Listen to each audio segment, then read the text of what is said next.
ভারতবর্ষের সংবিধানের শপথ নিয়ে আপনারা চাকরি করেন। ভারতবর্ষে আইনে সংবিধানে প্রধানমন্ত্রীকেও অশোক স্তম্ভ নেওয়ার অধিকার নেই। আমাদের দেশে একমাত্র পুলিশের অধিকার আছে, মিলিটারিদের অধিকার আছে অশোক স্তম্ভ নেওয়া।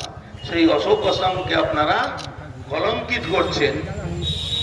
আপনারা কি ভাবছেন? আরে বুদ্ধবাবু নিয়ে এসেছিলেন মমতা ব্যানার্জিকে, আর বুদ্ধবাবু যেদিন থেকে মরে ওই এনআরএসএ শেষ হয়ে গেছেন, বডিতে চলে গেছে, সেই দিন থেকে মমতা ব্যানার্জি যাওয়ার পথ খুলে গেছে।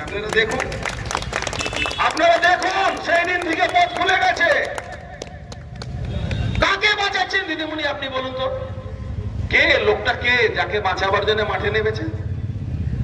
কি কারণে মাঠে নেমেছেন? পয়লা ভাইপোকে বাঁচাচ্ছেন না আর এক ভাইপোকে বাঁচাবার জন্য নামছেন যে ডক্টর আছে?